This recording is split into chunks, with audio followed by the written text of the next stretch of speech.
She'll bring the rest up here in a little bit. Okay, it's item 201. We'll go ahead and bring this Facilities Planning Committee meeting to order. Items for discussion, middle school model. And we have Kevin Gresher from DLR. Well, hello. I'll just jump right into it. I just want to introduce a couple of voices that we're going to hear on off of my computer, so I may have to speak to them and let you guys know. We do have a large planning group.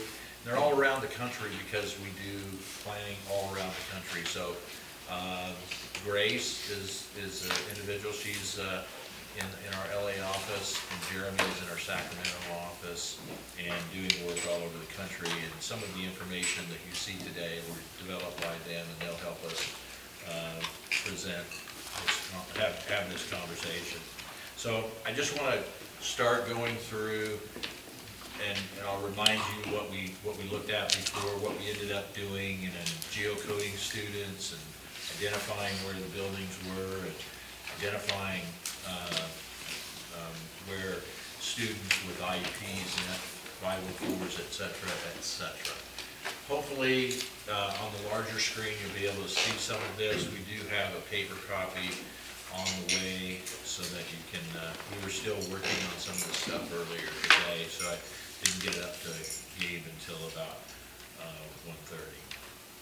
So we thought what we would do is we would go through and look at your existing conditions. So what this shows is where you are today, where the students reside, and then we have some overall student capacities, and the maximum capacity we use DESI standards to identify those. So your per Missouri state standards, and then we looked at the existing buildings and also identified the number of students that were there.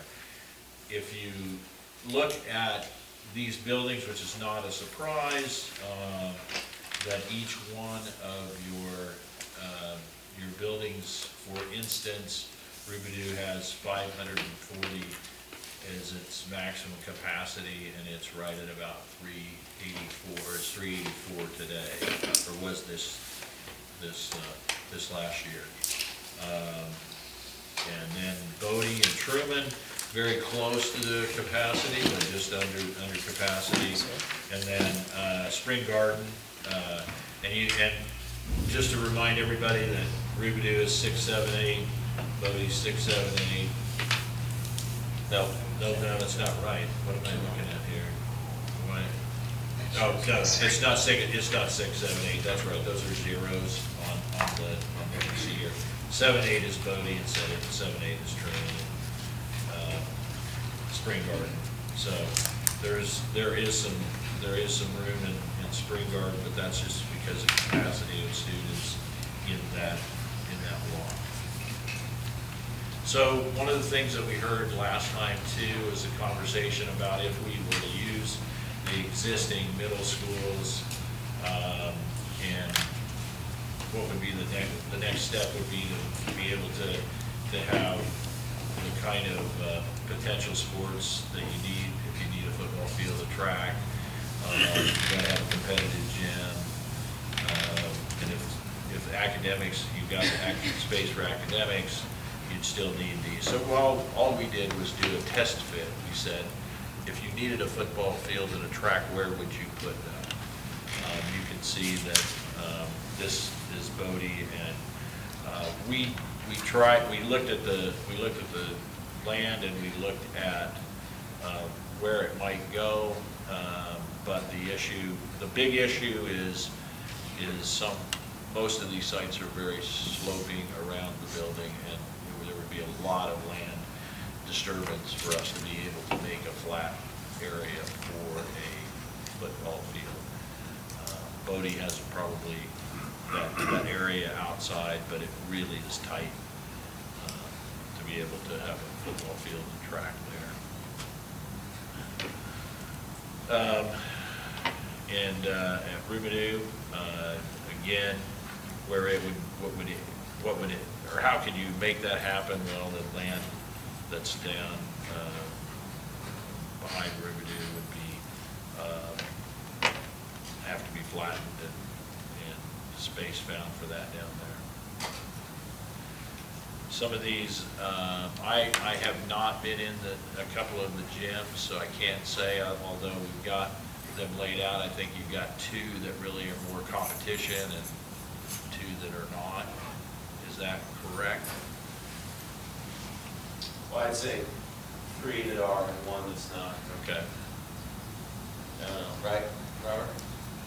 I mean, Bodie has a pretty good gym, Spring Garden has a pretty good gym. Spring Garden has is a pretty good well. gym. Truman's the only, it has nothing. Yeah.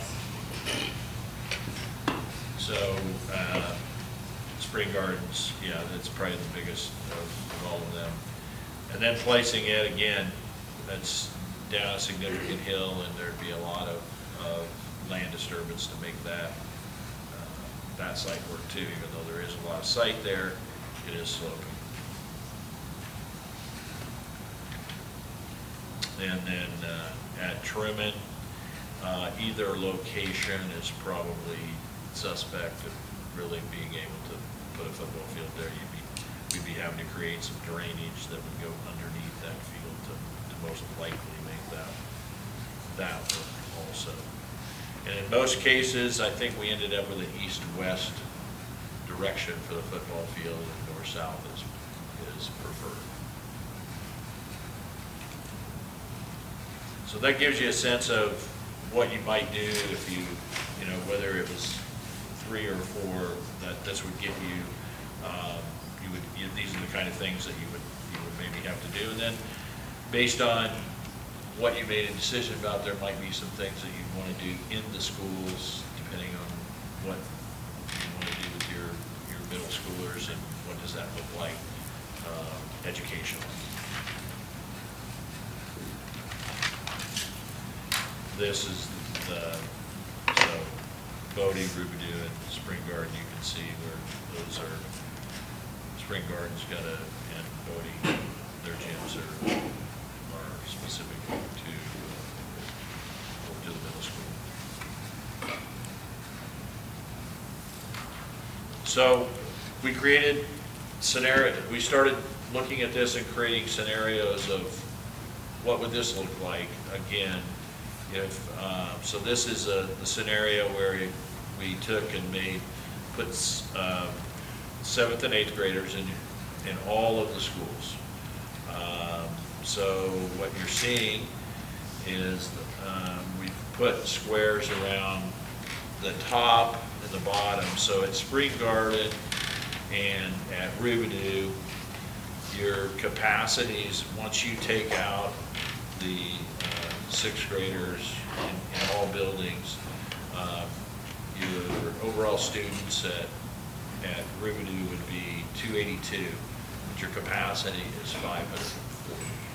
So a significant amount of room in there, and we're just staying with the same boundaries in each one of these. So we'll have other scenarios that changes that.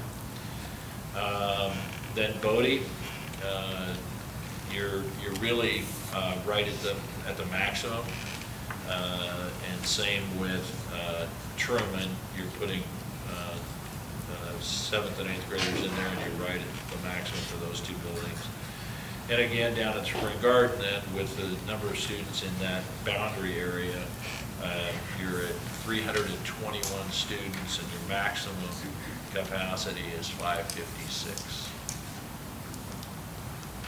So you have 2 buildings that would be pretty full, and 2 buildings that, and what we wanted to do with this is just show you again where the boundaries are today, what that means. Sure, you can change boundaries and start moving a few more students to Spring Garden or to Rubidoux. Then you just have to start looking at what does that do for neighborhoods, et cetera, et cetera.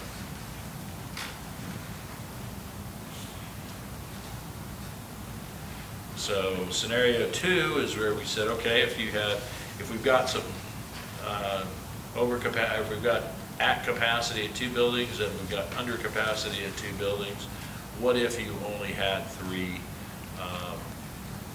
middle schools? And so we have just again trying to have one, the north, south, and in the middle of town. We chose Riverview, Bodie, and Spring Garden. And if you removed Truman from this, your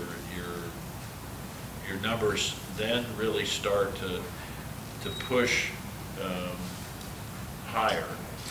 Certainly, what we're looking at here at Riverview, the overall student count that would be for enrollment would be 551. But your maximum capacity is 540. So you're pushed right to the edge, or 11 students over. And then Bodie would be 531. And again, we can move these boundaries to get those 10 or 11 in other portions of the boundaries, but we are starting to move out quite a ways to make some of that happen. Spring Garden would still be probably, we always say that a building that is 85% at capacity, that's probably your best capacity for teaching and learning, just because you have the ability to move around.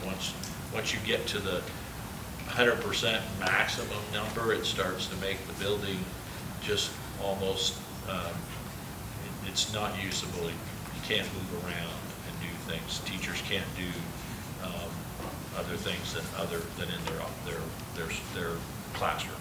So Spring Garden is probably at that 85%, so 423 students at that location with a maximum capacity of 556.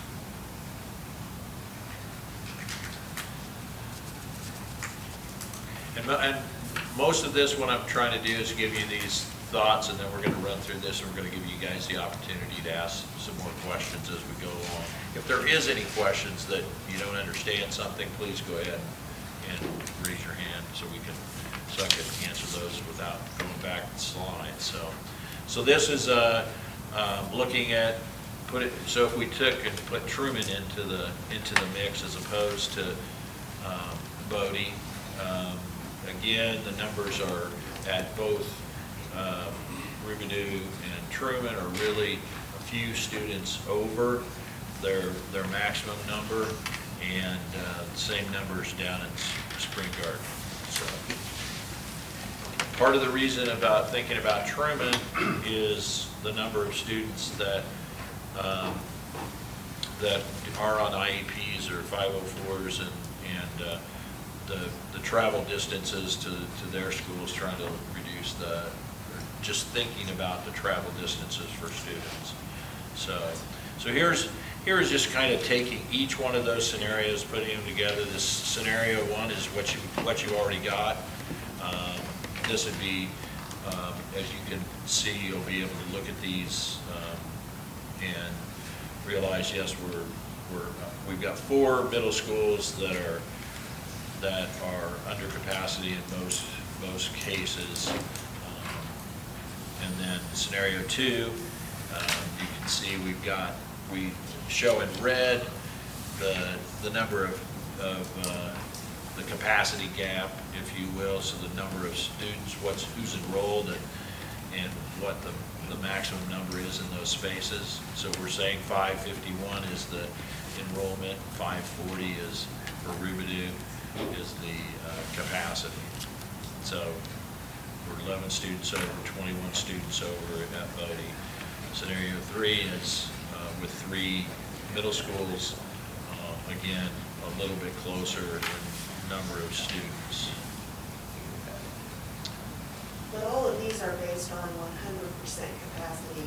There's no adjustment for like the 85% optimum. No, they're just, yes, these are the numbers that the DESI capacity is a max capacity that the state sort of sets, and then your actual enrollment.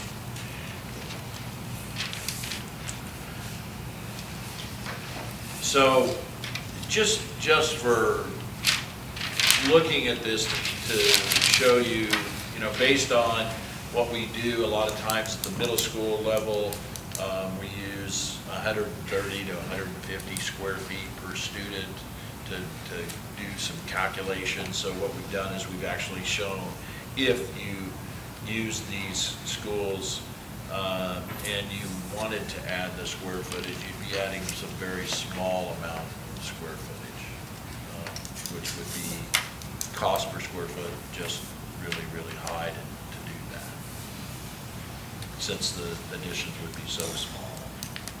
I'll make one comment here before we move on to the Sure. next slide.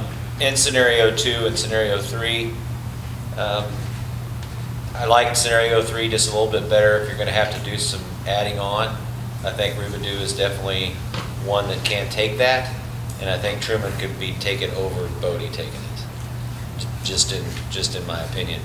And scenario 2 and 3, I support because the biggest concern that you're going to face as a school district over the next couple of years is staffing, and getting rid of one of the buildings is going to help with staffing. So the more buildings you can eliminate, the better off you're going to be from a staffing standpoint. A comment, maybe a different way of looking at scenario 3. Instead of adding on, could we take away? And by that, I mean, is there a better situation for 20 to 50 students per school than to be put in the current educational environment? So a question would be, and something you look at, how many of our middle school students have less than 25% of the credits? And would they be, so I guess, would we be better to accommodate the overflow or the capacity instead of expanding on to create another environment in other space that we have for students that are clearly not successful? And statistically, we should be able to look at that and see how many students, have their credits through there. And would that be a quick fix as part of a long-term program moving forward? Yeah, I think that's a good comment. I do think you have to be cognizant of staffing. I think every decision that you make, it needs to be best for kids, but it needs to be best for kids that you can staff. That's the challenge we're going to face. Question? Yeah, so the high school is still tentatively open enrollment, because if you took Bodie out of the picture, then, which I'm not saying that's bad, okay, by any means. No, I get it. Yeah, make sure you say it out Those kids loud. would be split, which makes sense between Rubidoux and Truman. And so I'm asking, high school would probably, is it still going to be open that they can go wherever they want, or? That discussion needs to happen as well, as part of the whole boundary discussion. Going to 3, going to 3 helps fix the feeder problem. That's Absolutely. That's a huge step the correct direction. And it also probably help enrollment in high schools too, wouldn't it? If you fix the boundaries, right? Yeah, they would generally follow their friends for the most part. There'd be fewer classes where we have 4 friends and we're all going different places. Right. I also think that if you're looking 10, 15, 20 years down the road, I still believe that Rubidoux, Spring Garden, and Truman would make good elementary school. And if you do get to a point where you build new high schools, I think our high schools would make good middle schools, especially with capacity if you wanted to go back to a 6, 7, 8 model in the future as well. I guess I'm just trying to see possible chess moves down the road. And I think one of the other things, just based on this and then looking at your demographics are showing those numbers are going down. So in 5 years, these numbers are, the capacity gap is a lot smaller, if not disappeared. So really, this is a short term. a short-term capacity issue. Yeah. So I'm just one guy, I'm just one person's opinion, but here's kind of what I see. I've asked for some numbers, I've looked at some numbers. We have an elementary capacity right now of roughly 5,700 to 5,800, somewhere in there, 5,744. We have an elementary enrollment of 4,721. So right now we're way under capacity with the elementary schools we have, with the elementary enrollment. We have 234 sixth graders right now in the middle schools. If you were to put the sixth graders back into the elementary schools, you're at 4,956, which are still 700-800 under capacity. We're coming up to an area where we're talking about deficit spending. In my opinion, I think the quickest way that you get the middle schools consistent is that you work on getting sixth graders back into elementary school, work on the boundaries that way. I'm just not on board with putting additional money into stuff into middle schools right now, whether it be athletic facilities or anything like that, when it sounds like here in the next few years we have to be really careful with our spending. But I think that's the second part of this, is that if we say ideally we want to stay at 4 or we want to go to 3, I don't like putting money into Bodie any more than anybody else does. But the very next step of this conversation is it has to be elementary schools. If we go with 2 or 3, now say we have middle schools that are busting at the seams that are over capacity. And we have 4 middle schools right now. I get it with the staffing, but I just feel like you could put 6, you could work it to where the 4 middle schools are at 7 and 8. You get 6th graders back in the elementary. We get some consistency back with the middle schools, and then focus from there. But if we don't do elementary schools, I mean, where are the kids going to go? They can't go back into Lindbergh. That's why I said the boundaries would become a boundary situation. And I think that's what we've been talking about. I found like my agenda from September of last year. Like, this is what we've been talking about. We have made no recommendations to the board. We've made no decisions. I'm not saying to rush any of it by any means, but I think if we can start clipping off, like, okay, this is what we're looking at for middle schools. Now that's going to drive what happens at elementary schools. I mean, it kind of takes care of the high school problem, but it can't, I don't think we can make a middle school decision this year or not make a middle school decision this year and make a boundary decision. Like, it all just needs, just make the whole thing. They're all going to affect each other. It's a whole system. Rick, are you saying that you like the 4, staying with 4 middle schools? I just want to be sure. I'm just saying monetarily, I feel like that's where we move forward without having to tap into a bunch of money, because I feel like some of these scenarios are talking about competitive facilities and where it will be built. I just feel like we've talked multiple times about consistency in the middle schools, and that's what we really want. And you have some educators that want the 6, 7, 8. You have others that argue 7, 8. I feel like if it's consistent and done the right way, both work. But the easiest way, I feel like, is to redraw boundaries and get the 6th graders back into the elementary. But that, like I said, I'm one person, and I just feel like you can get that done without having to really upheave a bunch of stuff. I think the boundaries is a mess. I think you combat the boundary situation at the same time. We have plenty of capacity to get 6th graders back into the elementaries. But we don't have plenty of capacity. We do have, but I understand that, but I'm saying. With the boundaries as it is right now, no, we don't. But if the boundaries are moved, then yes, the 6th graders can go back into elementary schools. But then if you're not seeing where they're feeding, how do you make the boundaries? Are you making boundaries to feed into 3 schools or boundaries to feed into 4 schools? Like, I get change is not comfortable for anyone, but we haven't made the necessary steps to keep up with things for 10 to 20 years. So I get these are all hard decisions and it's going to piss some people off, but at the end of the day, we have 23-24 and then 2024-25 ESSER funding's going away, the WADA is going back. Like, things need to be set up. Just because we start saying, okay, we want to do 3 schools, doesn't mean we can't. Both need to happen, and both need to happen pretty quickly. Any idea of the cost of scenario 2, scenario 3, if we were going to expand it all? Has that been really talked about? Nope. Much? I still don't see the need for expansion in scenario 3.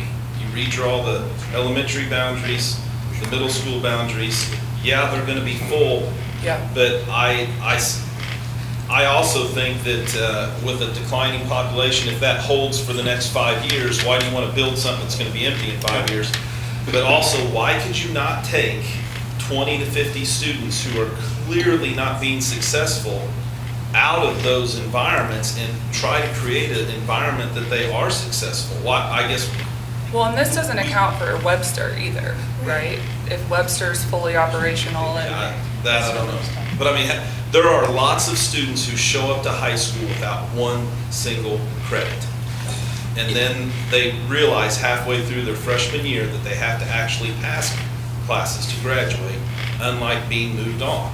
So I guess what I'm saying is, instead of building more space for those kids to continue to fail, what if we just take and make another environment for them, maybe try to help them, and also it kind of helps our capacity problem for the short term. I don't think you have to have more space in scenario 2 or 3 if you'd make the boundaries right. Yes. Now, the problem is, that's gonna be a decision that's on the Board of Education.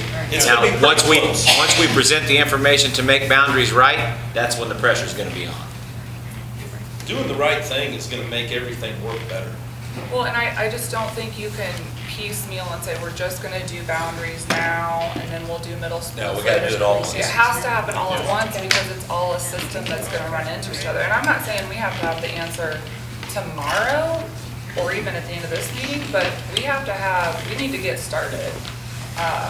Because if you know you have 3 schools, then you know how many elementary schools you need. You know where you need your elementary schools. But that's a starting point. I mean, Yeah. the numbers are against Yeah. us in the school district, and 3 is probably the correct middle school number. And from there, once you make that decision, then you move the elementary Right. immediately and start redoing the boundaries. Right. Take some of those kids, like Jeff said, out Yep. where they're not successful, make them put them into a spot where they can be.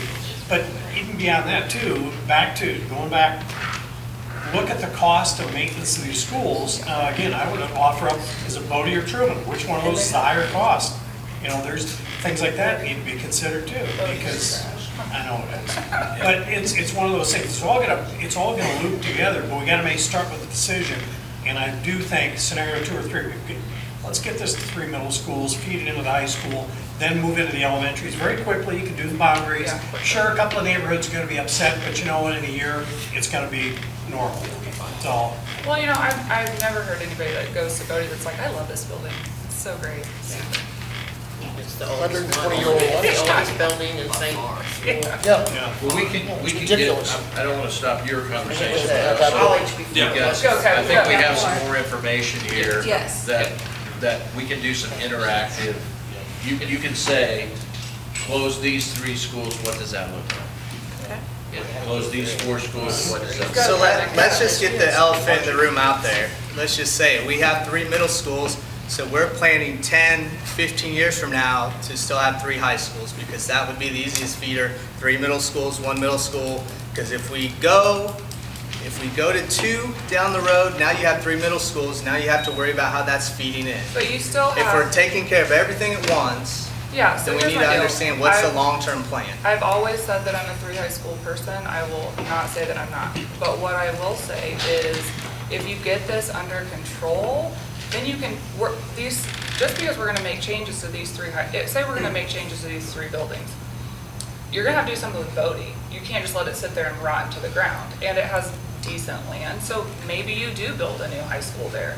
Maybe you do, you know, I don't know exactly, but we have to get somewhere. And just because we make decisions now, in 10 years, the boundaries should look different. The facilities should look different in 15 years. I just know that's always a point of content when we talk about feeder systems into the high school. So I see why you're protecting 4, because, okay, the 3, you can feed 3 into 2 just as easy as you can feed 3 into 3.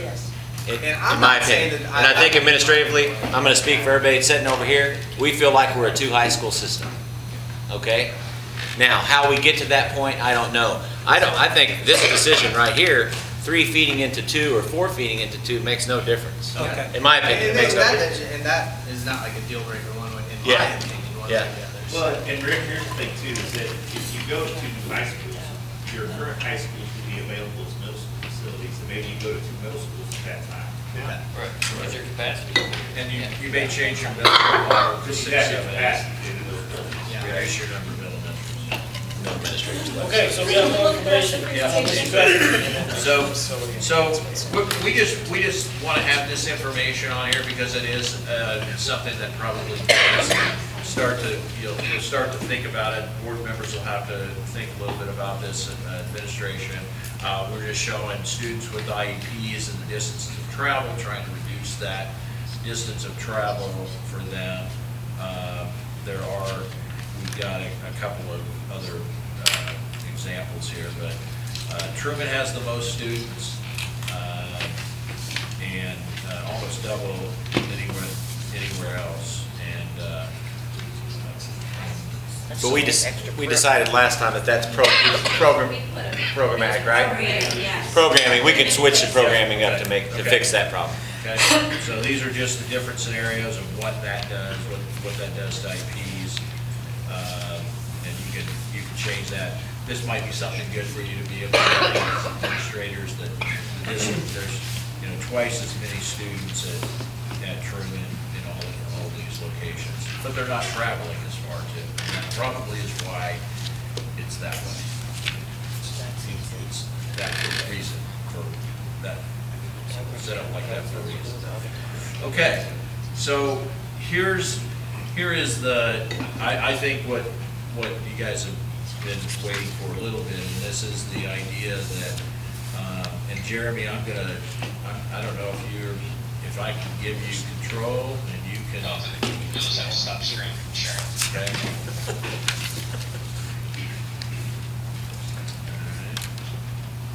Okay.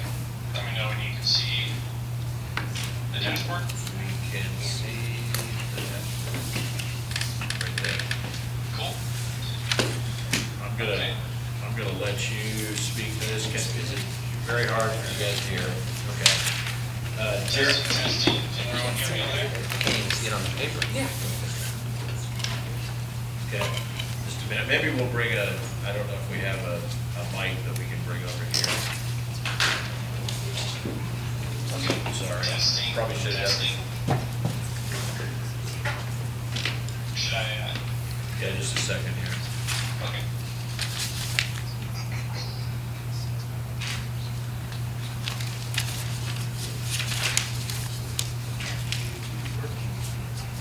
Your audio's coming out here. Yes, yes. Testing, testing. Jim, how do I change that? 1, 2, testing. Yeah, it's probably not, this is his screen. So we have to- Testing. We're doing it live. We're gonna just probably change where it's,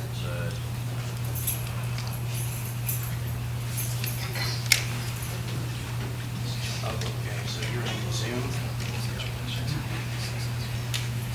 So let me know if you need any test tones or Just whatever. a second. Our Zoom is.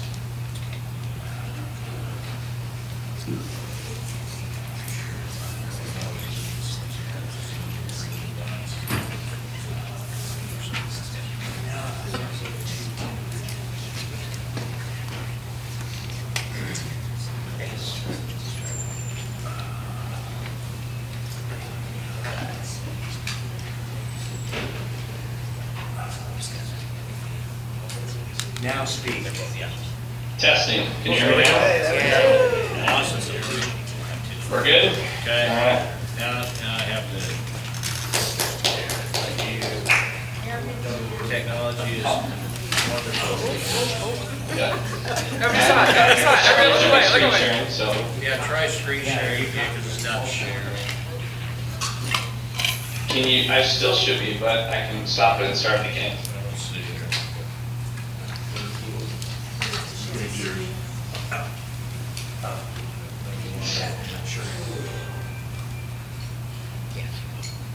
Might just have to bring up the Zoom window again.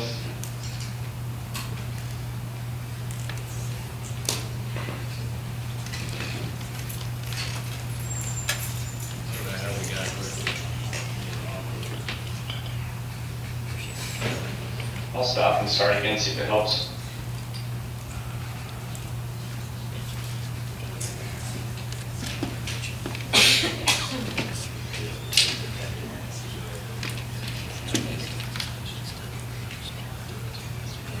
Can you see it now, Kevin? Not yet.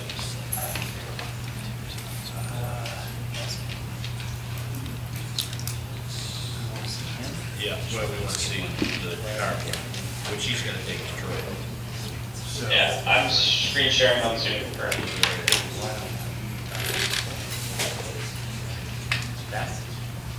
No, he's trying to share his screen. Yeah, absolutely. Yeah. This will be something. Yeah.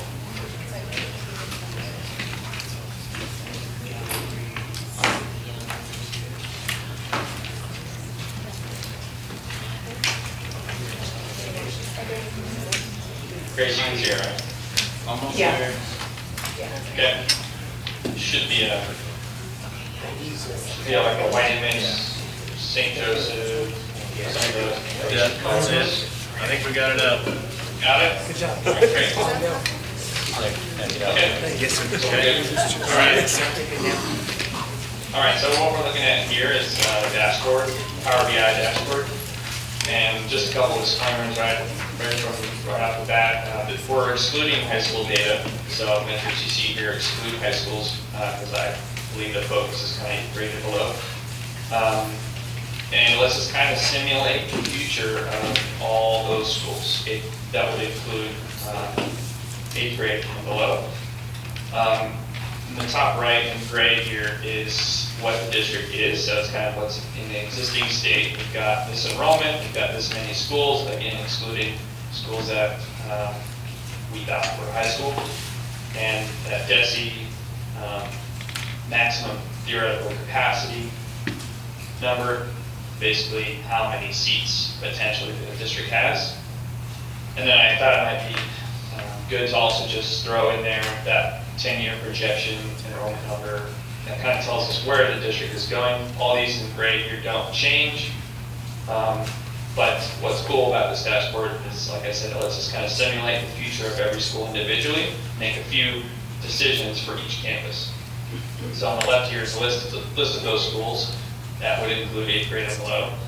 And it lets us determine whether the school is going to remain exactly how it is in its current configuration. It's going to let us deactivate a school or close a school, meaning, right, the number of potential students that a district has, or seats for students, right? The overall capacity of the district would come down if we just went ahead and deactivated or closed a school. But it also lets us simulate if we converted a school into a 7-8 program, which takes in most cases, will take the maximum capacity number for that school and will decrease it a little bit because it's sort of updated to a new modernized learning environment, which requires more square footage per student. So we're working within the confines of an existing facility, right? And basically the number of seats would go down because it would be updated to a modern learning environment. So just what's really changing, what you want to keep your eye on as selections are being made on the left is in this kind of blue-green teal color, however it's showing on your side. And so as we make selections here, it's going to spit out what the theoretical capacity would then be based on decisions we make over here. This table is just kind of a summary of the proposed, sort of the subtotals and a few more data points for schools that are kind of individually included here in the plan. And we're working on it still, but we do have some metrics showing down here. Kind of this peach color that shows, like, if we close a school, then we theoretically have X number of displaced students. And so that just kind of highlights that number there. If we close a school, we're working on getting those kind of fixed to show, like, specifically 6th graders, how many displaced 6th graders there are. And if for whatever reason, if we converted a school to 7-8, if there were students being displaced with that move, It would show you that currently doesn't work. But if we close the school, you'll see this number kind of grow from 0. So in the current config across all the schools here on the left, it's just showing all schools in their current configuration. But for a little test, if we decided we wanted to take Bodie offline, you can see there was 501 students there. This list got a little shorter. We've now displaced 500. And the theoretical capacity of the district has gone down from 500 and change to 89, or almost 9,000. So we can also see what happens if we instead convert a school. So we converted Bodie to a 7-8. You'll see the capacity's come down a little bit, but displaced student number isn't going to show correctly, but we still have the same number of schools. So this is kind of a tool that lets us decide at each individual campus what happens. Is there, So, I don't know. Jeremy, is there, Yeah. I was just gonna put it to anyone in the committee here who would want to see some kind of scenario. And Yeah. that you guys could say, what is the scenario you want to see? Can we see number 3? Right. So they just asked for the number 3 option. What happens? Yes.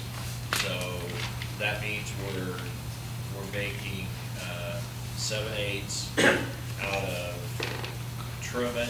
So Truman it turns to a 7/8. Spring Garden and Rubidoux. And then we'll take Bodie offline. Yes. Bodie's, this is alphabetical right here. Okay. So Bodie's gone. And then, Spring Garden. Truman, Spring Garden, and Rubidoux, so I'll present the list. It's offline. So Rubidoux will do 7-8, Spring Garden 7-8, and Truman 7-8.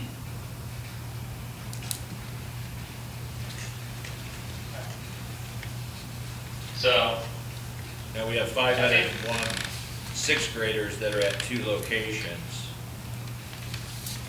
I think that's where that 501 displacement is. 501, this represents, right now, it's only accurate to schools that we're closing. So I have to do some formula for it to come All right, out. so we won't look at the displacement then. But really, I think the tool is here to help us kind of right-size the district, right? So we're under capacity, and the goal is to kind of make some decisions that get that future projection, total number of students that the district's Right. supposedly going to have, or somewhere around there, much closer to that And that's going to district take capacity number. a middle school conversation and elementary school conversation. Right, so are there elementaries in this scenario? Yeah. That anyone has? Yep. What if you change Carden Park to a middle school, Spring Garden to an elementary school, close Bodie, and then make all middle school 7 and 8? Kevin, Did you you'll have say, to kind of translate. Joe, you wanted to I make think, Spring Garden into an elementary school? Yes. And then what would be the south side? Yeah, where would Carden you? Park, middle school. You have to add on. I just looked, Yeah, no, I mean, because that was discussed last time. Yeah, you have to add it in, such. there would be no south end. Yeah, we did, I think there was conversation about that, and we didn't do it just for the fact that we'd be adding some square footage and we'd be sports fields. Are the 300 or 296 from Webster counted, it looks like they're counted in our total capacity, but we're really not using them, we really don't have them accounting for any current students. That's a bit of a skew, right? with Well, any a little number? bit, but if I remember right, the number of actual middle schoolers at Webster isn't that large, am I? Well, I Look think at how there's many middle reason schools for did you have that, last year? but I think we're hoping it grows. Right, I mean, the whole program is. Kevin, if you can hear me, Webster has this past year, 2 sixth graders and 3 eighth graders, according to our data, and Virtual Academy had 2 sixth graders, 2 seventh graders, and 2 eighth graders.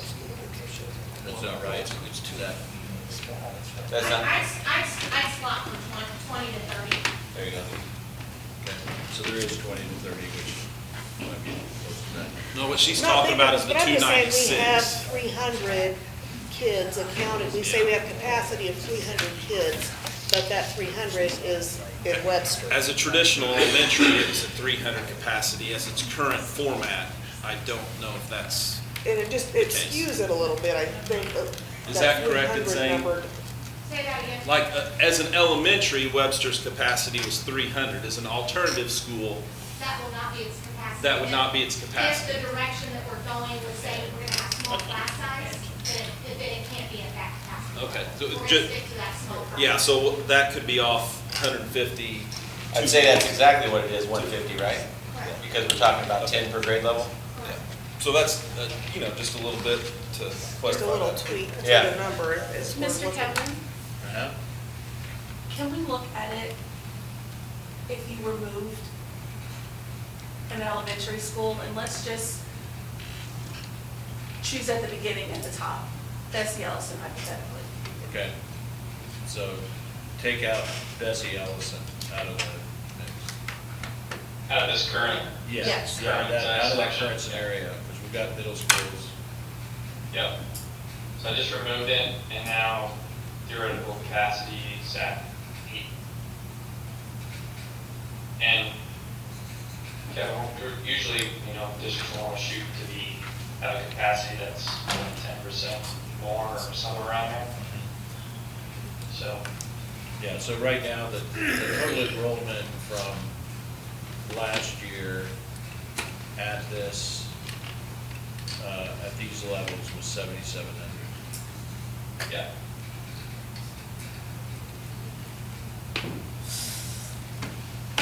So that's probably getting, with the removal of Betsy there, that's getting the district pretty close, right, to correct capacity versus enrollment, projected enrollment ratio. And that's without Bodie and without Bessie Ellison? Yeah. Yes. Yeah. Probably pull another 150 off Webster. Spring guard and Truman, so 7, 8. Yeah, Mark Twain needs to come off of there. Mark Twain. Yeah, it's actually a early learning center. Oh, yeah.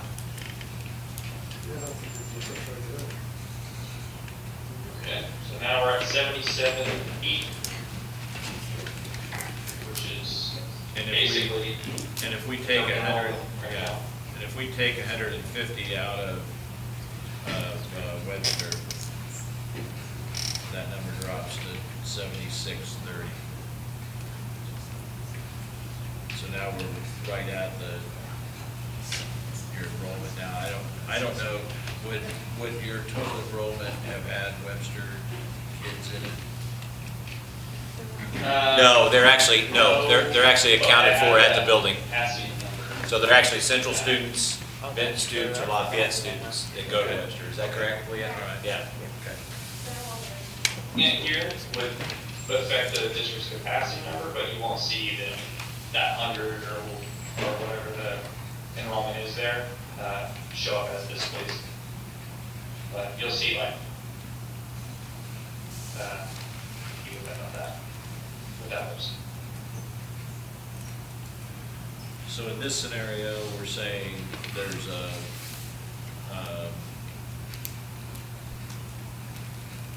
three schools, so we said Bessie Ellison, Bodie, Are removed. Well, Or Mark closed. and Mark Twain, we just took out because of the Oh, yeah, that one too. pre-K. Yeah, Mark Twain was offline as well. Bodie, Bessie, Mark Twain are offline. And Rubidoux, Spring Garden, and Sherman, 270. So in this particular scenario, you're full right now, but 5 years from now, you're really where you need to be. You're exactly where you need to be, and I think Right. that's it's probably best to come up with some kind of a projected number, like 75 something or whatever, because you know that's not gonna be real. Right. And that's easy to do over a 10-year period. You can go back and tell that we've declined by so many kids. You take an average. Any other scenarios or questions or comments? I would just like to make a comment. So I do understand that this is a necessary step for the district. My only concern is that when we're moving these numbers around, we're not considering that at Bessie Allison and Bodie, we have a lot of kids who are low income. So it's good to say, you know, we want to think about closing these schools, but we also have to keep in mind that these are students that we're talking about at the end of the day. And we want to build stability, so if we're going to make a plan, let's make a plan that's going to bring some structure into their lives, because I know a lot of kids that go to Bessie Allison are coming from the low-income apartment. We have a lot of kids who are at Bodie that are coming from the Messany area, so we have to consider that as well. I just, starting off the conversation with the scenario of football fields just seemed out of place for me, because that's not, for me, my top priority is not the football field, it's more so what is the inside of the school going to look like when we're talking about bringing more kids in. And I do understand that we have a teacher shortage, but we also have to understand that a teacher can't be effective if they are overloaded with kids. Those are just my 2 cents. Thank you. Any other questions or comments, or concerns, or scenarios? I know a Is this concern. I was gonna say, is this available? Like, can we play with this? I mean, when he gets it completely done, is it something that we could actually, you know? Yeah, I think we can make it, something that I don't know that we wanna, it's semi-proprietary. Absolutely, right. So. That's why I was asking, right? Yeah, just making it totally accessible to the community is probably not as Right. simple. But making it available to administrators or whatever to make. Sure. To help them kind of move themselves. Right, yep. I know athletic facilities are a concern and have been brought up, but, you know, over the long term and in a long-term plan, you know, we can also explore the ideas, which Niagara, New York, for example, you know, they actually provide bus service for activities after school. And short-term, that could be a solution to, you know, we could provide, it might be more cost-effective than building a new facility that we don't know if we'll need in 5 years to provide a bus service for those students after school. And I know the thought of what to do with Bodie, if the building is bad, the gymnasium was added on after, and the field back there, you know, could part of it be salvaged, turned into some sort of a district athletic facility? Any sports and athletic facility space that we have could be utilized every day of the week. So, just something to think about. Yeah, I mean, I think it's important to understand or to remember that you're talking about 2 pockets of money when you're talking about educating kids and you're talking about building facilities, okay? Especially back to the athletic facilities.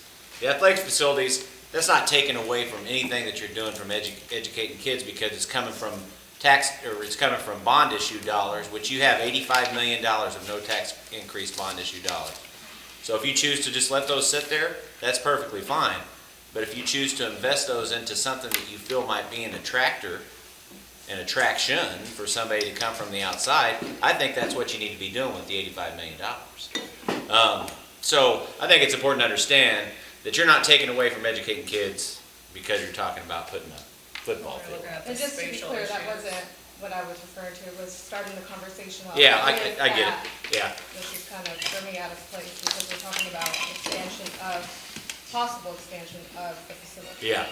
Not the outside. Yeah, I think what part of that was is to actually give you a sense of the difficulties of doing that. Not so much of, you ought to add football fields here, but the difficulties that you might have. Which is why we excluded Carden Park from the conversation last time. You had a question?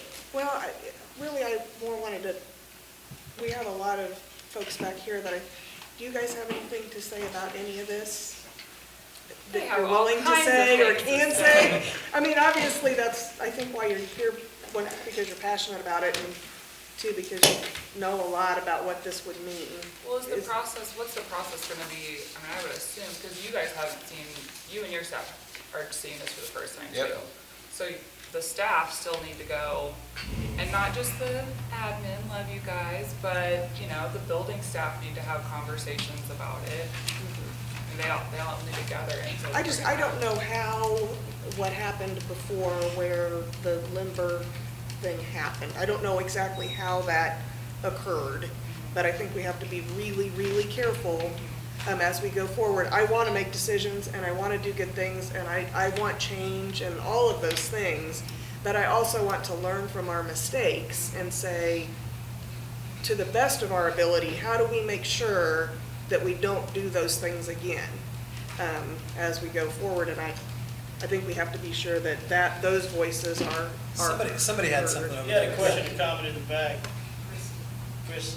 I just wanted to keep, everyone to keep in mind that the decline is not like absolutely necessarily going to happen. If we build things that people are attracted to, Yes. our population may actually grow.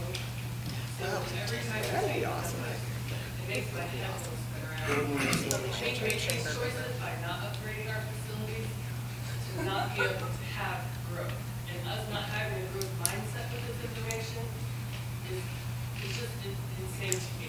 So if we make good decisions and we decide to build new schools that people will be attracted to, we may actually be able to get people moving here. So that number is huge and I think very. Good observation. Yeah, I mean, I agree. I mean, we're looking at a 10% decline in our student pop. I mean, like, are we okay with that? I mean, we're just kind of, yeah, I agree. I mean, we're just kind of looking at that. It's like, oh, Well, this is the current it might be trend. the self-fulfilling prophecy. If we plan for it, it might actually happen. So why should we not plan for it? But, you know, talk about building new facilities, and I think I mentioned it last time. One thing that would really attract people would be more houses. I know that sounds so basic, simple, but you can't buy a house in this town I know, right but now this if you're isn't from the outside. house building committee. This is like the facilities committee. We're not the Chamber of Commerce. But here, I think the other thing is like, prepare for this. If we have to come back in 3 or 4 years and ask the district to build a new middle school because we're busting out the seam, that's a problem I would like to have. Yeah. But until then, Absolutely. You have to have something that people are attracted to get them to grow the population. Yeah, part of the thing is we're not, I mean, we're looking at a 10% decline, and I'm not saying that this is the school district's problem, all of it, right? But as far as the school district, and we are a facilities committee, that's what we're dealing with. And, I mean, people are moving out of our town because our facilities aren't good, and we're looking at this, and just, we're like being okay with it. I don't think. And there's really not a huge vision here. And it's like, here's the thing, and, you know, Ken, you can mumble every time I speak, and that's fine, but the bottom line is, what's good for our town is good for kids. Because we can't keep teachers here. If there's no vision, teachers have kids too. It's not Teachers just the want to have their package, it's kids the product. in a nice place. So if you want to keep people around in this town, you want to have good teachers for our kids, then you need to have a town that is moving in the right direction. And so that, it all goes together. And I mean, we're just looking at a 10% decline. It's like, what are we talking about here? Like, we're all okay with that? And like, it's not all the school district's problem, but part of it is because our facilities are not good. And I talk to people all the time that are moving away because our facilities are bad. I'm going to comment on Especially this our high because I'm schools. very passionate on this. This will be the last comment, then we're Okay. gonna wrap it up. The facilities, yes, we need to constantly improve, but it's not the package, it's the product. It's a lot nicer to say we move to nicer facilities than it is to say, I don't want my kids around these troubled kids. I don't want them in an environment like that. It's just easy to say. So yes, new facilities would help, but the product, which I do believe we've been improving on greatly over the last handful of years, needs to continue to improve. It's I just agree with nicer. that. This is a It's- facilities committee. Nobody's going to say, I agree with You know, that, but this is a facilities And committee. we've facilities given that everybody an drive out to blame it on facilities. We've Okay, given very, very people that. passionate topic. So, yeah. We're gonna go ahead and wrap this up. We appreciate everyone's opinion. It's a great discussion. At this point, we do have, People who are on the facilities committee, don't forget, if you haven't already and want to continue to be on the facilities committee, to apply. We still need, even though you're on the committee and you're going to stay on the committee, we just need to have that application. It takes like 4 minutes to fill out, so if you haven't already. yeah, you'll get an email about it. David, I'll talk about the next 2 meetings. Want me to Yep. do that? So, Okay. next, we have item 2 on the agenda. Dr. Edwards is gonna talk about the next 2 meetings, how we wrap this thing up. So what we're going to do is, good conversation today. We're gonna ramp it up even more, so we're gonna go with 2 meetings next month. So we're gonna go one on the 8th at 2 o'clock and one on the 22nd at 2 o'clock. So there'll be 2 meetings next month. Administratively, we'll get together, we'll You said talk what was about the second date? the 8th and the 22nd. The original would have been the 15th, but it needed to be moved because we had some conflicts. So that was moved to the 22nd, so we'll go 8th and So 22nd. what are we doing? Well, the 22nd is when we'll come to a conclusion, if I'm not mistaken. Well, No, 8th, but I think we need to between now and continue, then. I think the 8th, we need to continue to have these conversations. Administratively, we'll take these, we'll get the scenarios from him, and we'll start plugging things in and try to have some So you and your recommendations. staff will come back with, Yeah, yeah, Sounds good. We do appreciate everyone for just so coming we out. don't have to scratch. Time is now 3:03, and this meeting is adjourned. David, this sign-in sheet, make sure. Sign